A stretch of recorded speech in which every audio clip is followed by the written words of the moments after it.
What's up, everybody? Get everyone a second to get on here. How y'all doing tonight? I hope everybody doing fine. Welcome back to the QR Code Show. A lot of y'all already know my name already. Welcome back. Welcome back. Y'all like, subscribe, and share this episode, please. Subscribe to my YouTube channel. I would appreciate that a lot. Thank you so much in advance. Well, on today's episode, I just want to get into why is it easy to hate and hard to show love? Like, why is that so? It's real easy to hate somebody. It take a lot of effort to love somebody, and I just want to know why.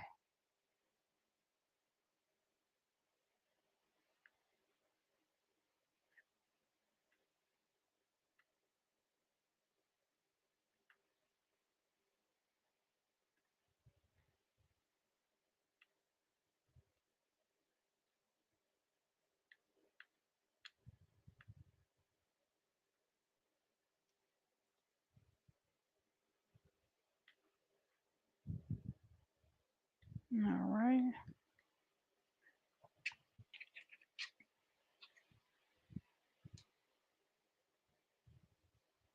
I'm here, y'all. Just bear with me 1 minute.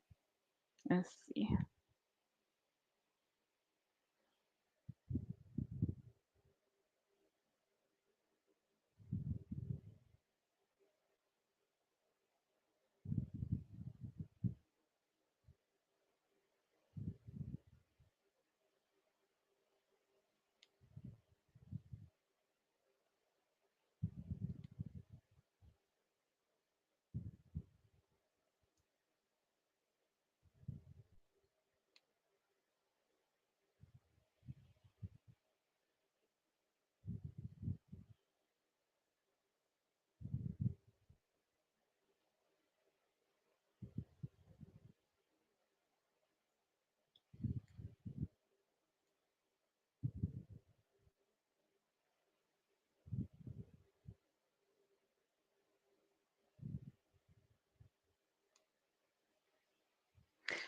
So, on today's episode, we got a lot to talk about.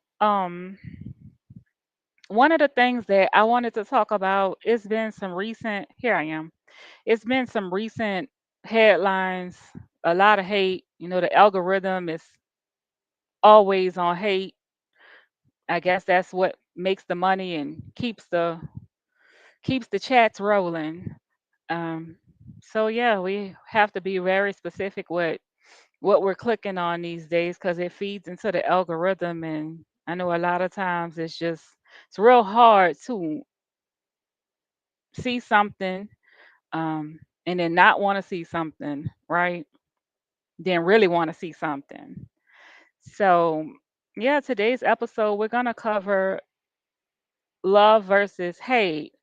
And so, the choice between love and hate is a very complex one. Love requires vulnerability. To love someone is to open yourself up to the possibility of being hurt, being betrayed, being rejected. For people who have experienced trauma or have low self esteem, this could be very terrifying. Hate, on the other hand, can feel like a protective shield. It allows a person to create a distance and avoid the risk of being hurt. It can be a way of dealing with perceived threats and a sense of powerlessness. Hate can be a powerful defense mechanism. It's often easier to hate a person or a group than to face the uncomfortable emotions like shame, inadequacy, or injustice. People may project what they hate about themselves onto other people and then attack those qualities in the other person. I know that's really weird, but it happens. A lot of times, what people hate about someone else is what they're insecure about within their own self. And This allows them to feel like really good and they feel right by directing their negativity outwards. And then some sources actually suggest that hate can be easier than love. Love requires ongoing effort, time, and willingness to be vulnerable. Hate, in contrast, is a repulsive force that can be triggered by a single event or a perception of wrongdoing. It can be quick and satisfying. It could be a way to feel a sense of power or control, even if it's ultimately destructive. Humans have a natural negativity bias, meaning we tend to focus more on negative experience and emotions than positive ones. So we focus more on negative experiences and emotions more than the positive. This makes it easier for our brains to lean into feelings of dislike and hatred, especially when we feel threatened or wronged. So you feel betrayed, you're really gonna like plummet in or plummet hammer down on those negative emotions, and you're just going to sit there, and it's hard to get rid of, more so than the happier moments. I'll never forget working in customer service, and we have so many nice customers, but a lot of times you always remember the ones who always have issues.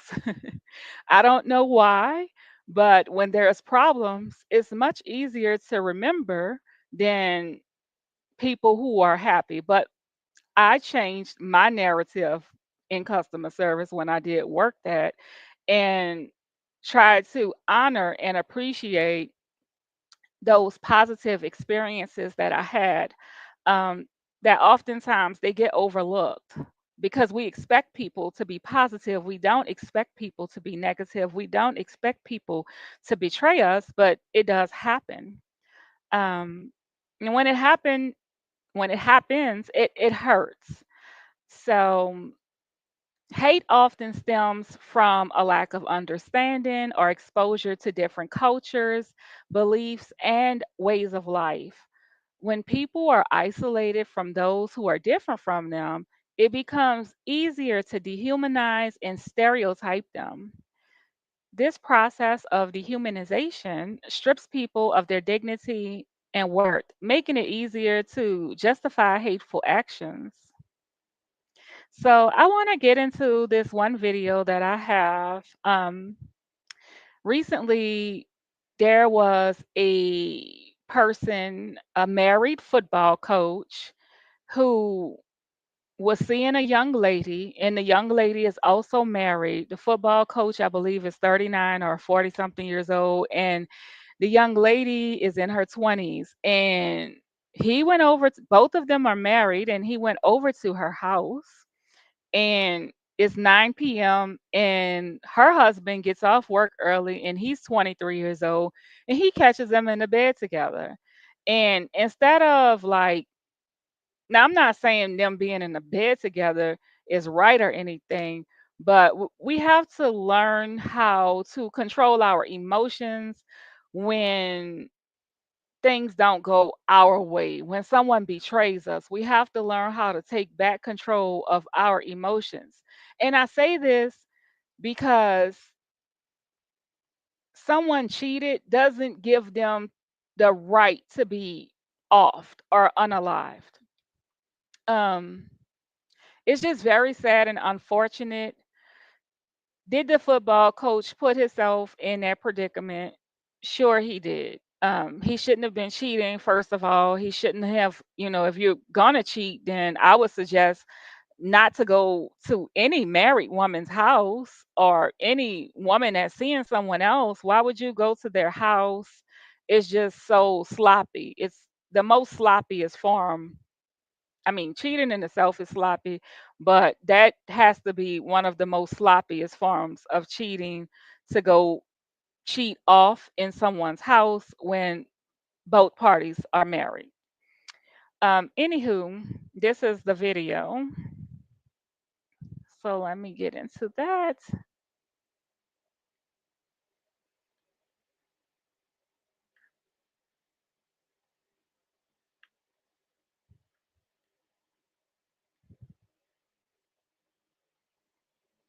Uh-oh. No, that's not what I'm trying to do.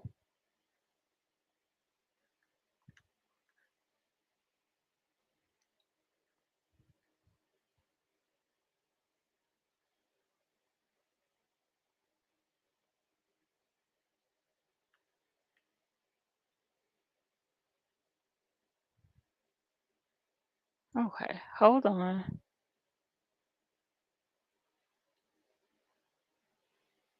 Okay, found my video.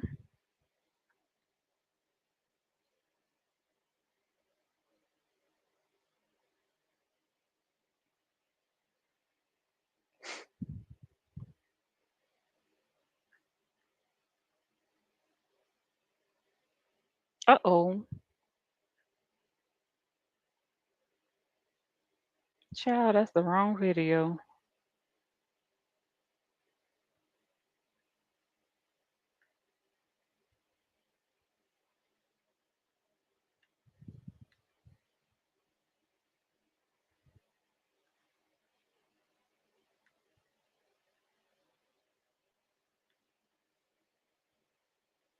Uh-uh.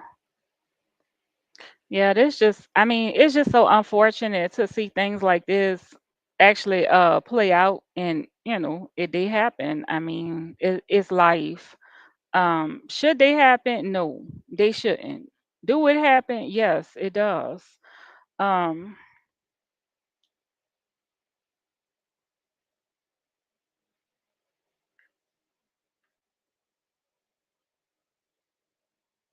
uh-oh. Breaking news that we first told you about yesterday morning. A Birmingham High School football coach killed in a deadly shooting. This morning, the man charged in that killing, waking up behind bars. Parker High School shared this post of Demetrius Beverly. The school says he was an assistant football coach. He was also a former football and baseball player with the Thundering Herd. The school went on to say that Coach Beverly, quote, gave his all to the Thundering Herd on the field and in our community. He was a mentor, a husband, a father, and friend whose impact will live on through the countless lives he touched. DeCorleon Robinson is charged with Beverly's murder. Beverly was found dead at Lakeshore Ridge Apartments Wednesday night. Police say Robinson was arrested in the complex's parking lot. He is now in the Jefferson County Jail being held without bond. Yeah, that's just so unfortunate, man. Nobody should be out here losing their life behind that, behind cheating. I mean, listen, if you're gonna cheat, don't go to nobody's house and sleep in a bed with them. That's kind of sloppy if you know that they have a partner and that they're married. Why would you do that? Like you put yourself in harm's way by doing those type of things. You put yourself in harm's way by cheating any kind of way, but to do it in somebody else's house is a very bold move. I don't know if the coach felt like he just had that right because, he a little bit older than the young lady. I don't know if she, told him the truth about her living situation. It's a lot of factors. And the saddest part about it all is that, you got two women that get to go on, but both of the men, they kind of like through they, they don't have no more life behind this. And even a guy that may get out because the law, says he may be protecting his home, he still have to live with the fact that he off somebody. Nobody shouldn't have to like have that on their conscience. So, you know, the young lady who was sleeping around with the coach, she has a lot of liability on her hand and responsibility. Like, how do you expect him? That's one thing about actions. Like, you can control your actions, you can't control anyone else's actions. So, every action has a reaction. And, a lot of people walk around and they think that, okay, I can do this, I can do that, I can do this because I'm that person. Nothing's going to happen to me. Eventually, you're going to run into a brick wall. You have to know when to throw in the towel. You can't just be out here doing anything, any kind of way, especially at 40 years old. Like, you know better. And I'm not trying to victim blame the dead because, he doesn't deserve to be off or unalive because of his behavior. with going to sleep with the young lady. I just feel like it's an unfortunate situation. It could have been prevented, you know. Rule number one, if you're gonna be out here cheating and sleeping with somebody else and you know they have a partner, don't go to their house, baby.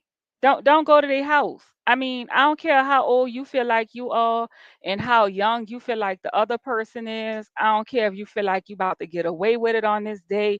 It's just not the move to make. You put yourself in harm's way if you have a wife at home, you have kids to live for. That's just not the kind of moves that you want to make. Now, am I instructing you to be a cheater? No, I'm not. But make sure that when you're moving out here, you move correctly.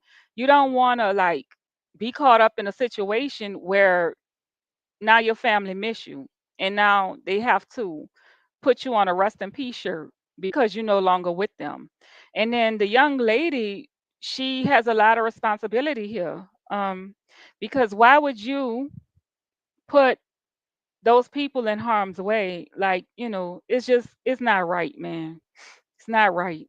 um it's just a horrible situation. He worked, sound like he was for the community, and a lot of people really loved him and who he is and as a person, and he has a family, he has a wife, and it wasn't worth it. This young lady, from what I saw, it looks like she lived in an apartment complex. I mean, that doesn't mean a whole lot, but it's very telling of there being only perhaps maybe one exit route if something like this was to go down in real time. What's your next move? Um, I don't know. And then again, you don't know if he was set up. You don't know if the young woman, if she was honest with the married man to tell him, like, listen, I have this person and this is the way that I'm living right now. So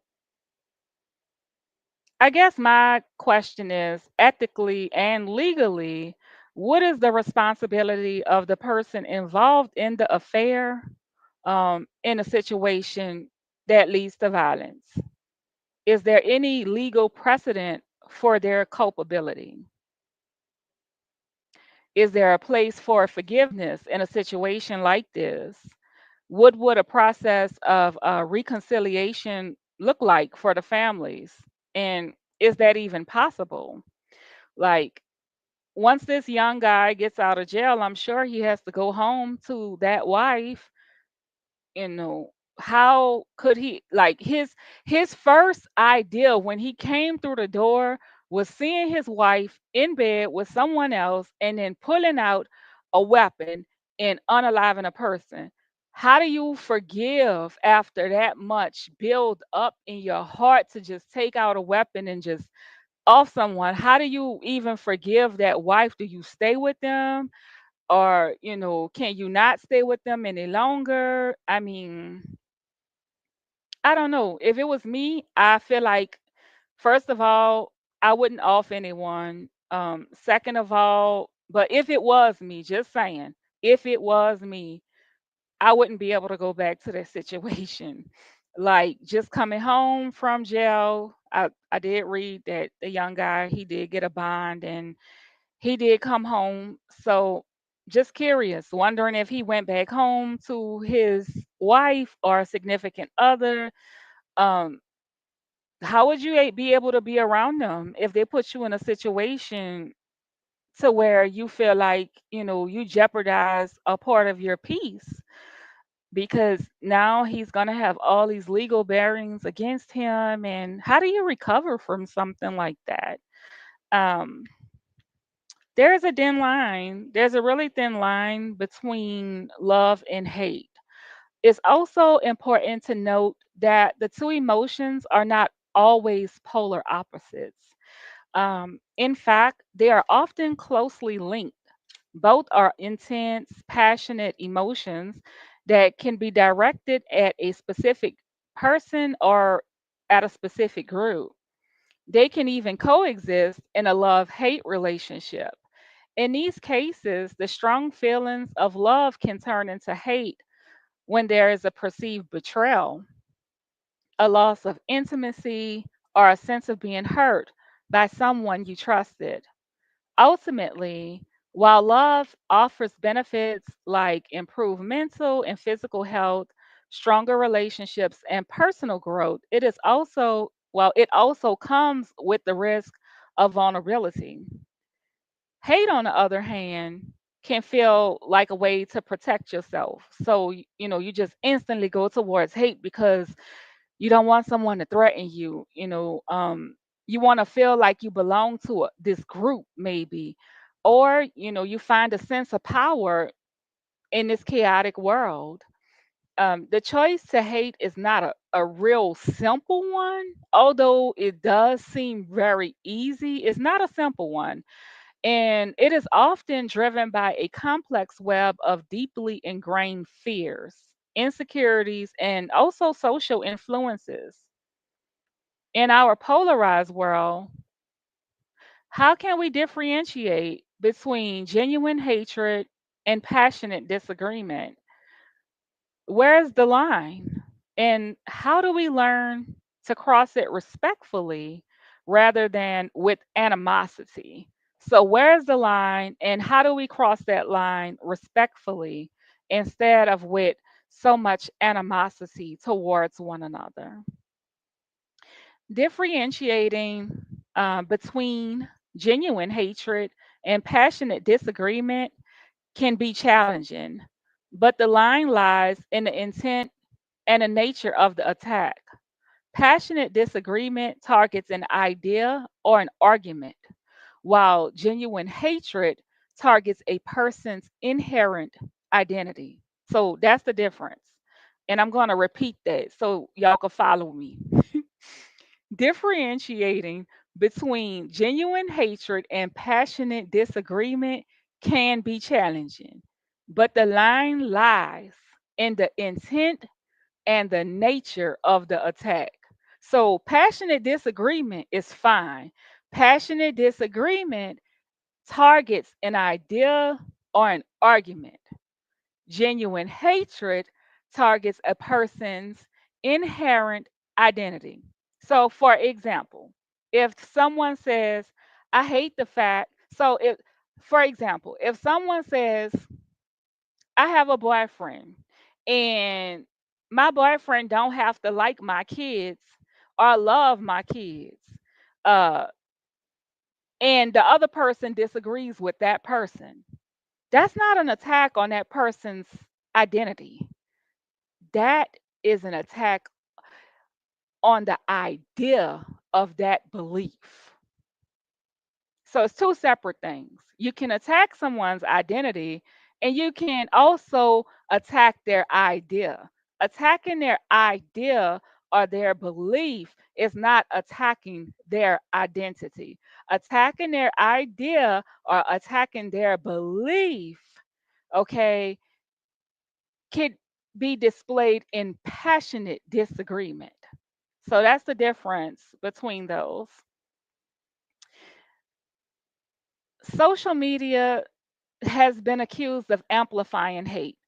And, we see it all around us with like the daily videos and the algorithms being geared towards more hate and animosity things. And as you click, those things intensifies. So my question is, do you believe that it has an equal capacity to amplify love and empathy? And if so, how can we harness it more? Um, harnessing it more effectively for that purpose. So for the purpose of love versus for the purpose of hate, or the purpose of to make others feel weak or make them feel less than. How do we harness it more for love?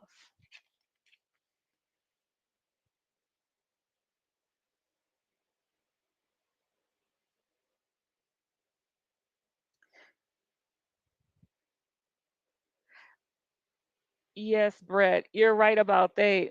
Let me see if I could pop your comment up here on the screen.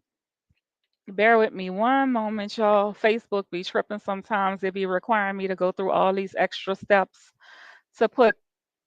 like to put y'all's comments up on the screen, but I'm about to really try. So bear with me one moment.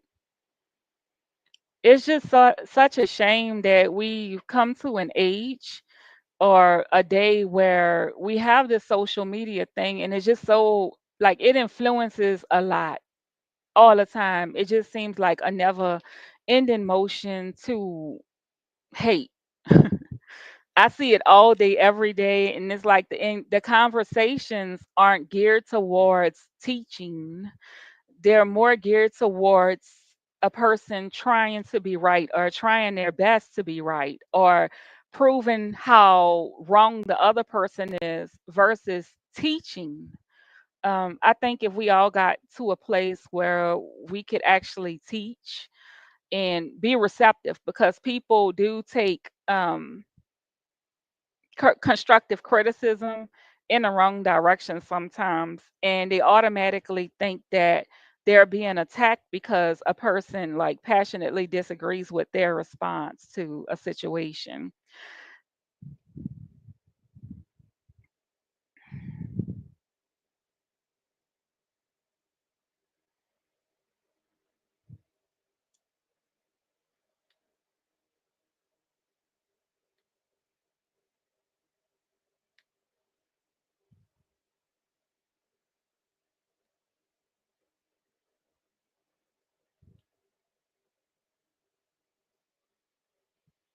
Okay, let's see here.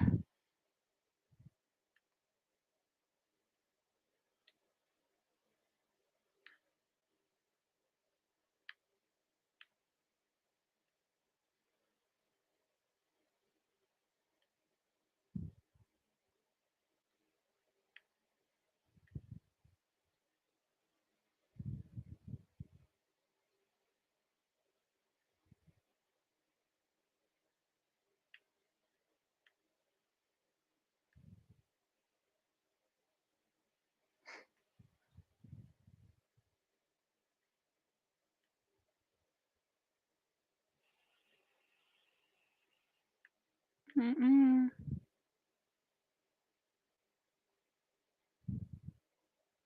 Well, that's crazy because it's already on. Let me see if I can fix it.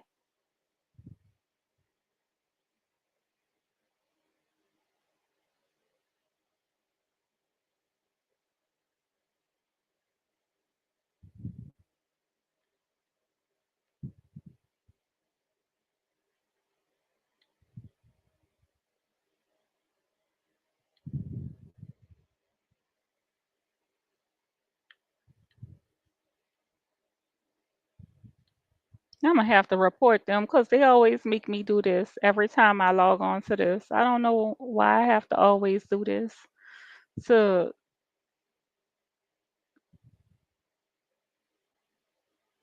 now let me see if I can see them.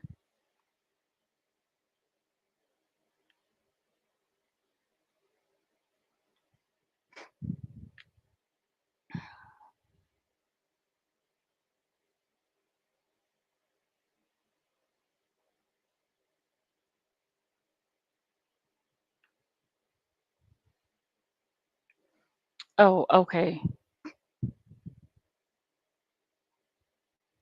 Let's see how I can fix this.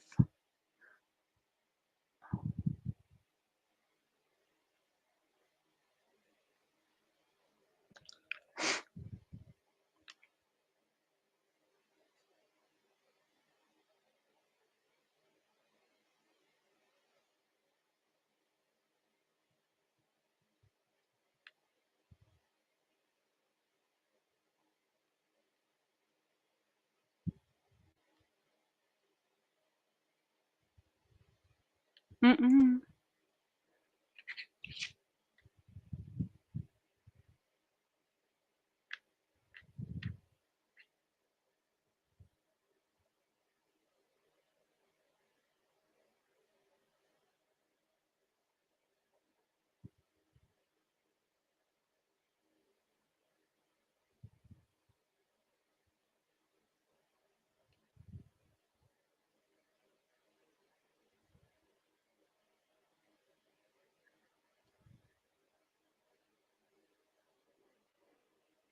Hmm.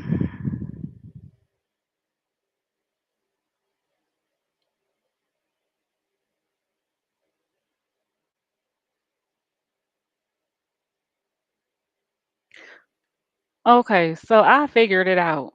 I don't have a public page, so I have to make my page public in order for the video to so I can see the comments here.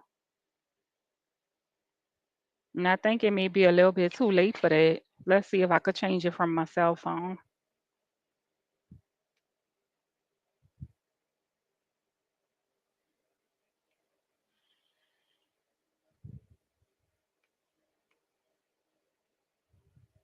Mm-mm.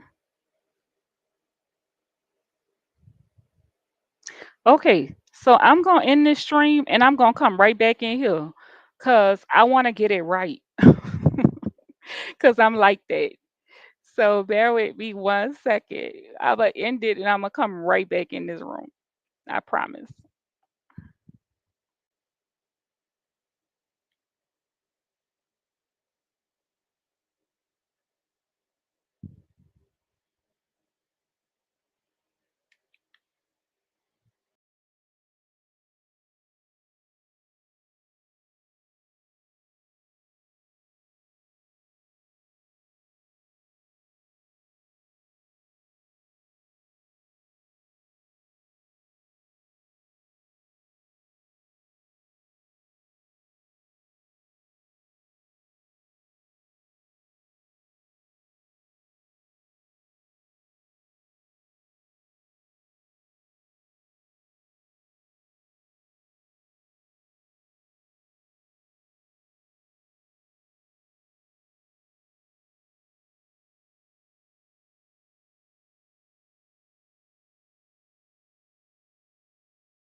Okay. And just like that, I'm back, y'all. Sorry for the interruption there. So now I can see the comments. I think. Let's see. Lord, I play all day. Let's see.